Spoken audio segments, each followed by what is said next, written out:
নমস্কার, স্বপ্ন আবেগ নিউজ নেটওয়ার্কে স্বাগত। কড়া নিরাপত্তার চাদরে মুড়ে ফেলা হয়েছে পানিহাটির গুরু নানক ডেন্টাল কলেজ। এই কলেজে ইতিমধ্যেই শুরু হয়েছে দমদম লোকসভা কেন্দ্রের ভোট গণনা। গণনা কেন্দ্রে এসে উপস্থিত হয়েছেন সিপিআইএম প্রার্থী সুজন চক্রবর্তী। সাংবাদিকদের মুখোমুখি হয়ে কি বললেন তিনি, শুনবো। পুরো লুট করতে পারেনি, ঠিক আছে?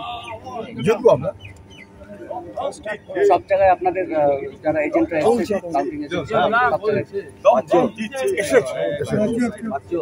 আমার ধারণা বেশিরভাগ ঢুকে গেছে। পাশাপাশি দমদম লোকসভা কেন্দ্রের ভোট গণনা কেন্দ্রে পানিহাটির গুরু নানক ডেন্টাল কলেজে এসে উপস্থিত হয়েছেন বিজেপি প্রার্থী শিলভদ্র দত্ত। স্বপ্ন আবেগ নিউজ পানিহাটি ব্যুরো।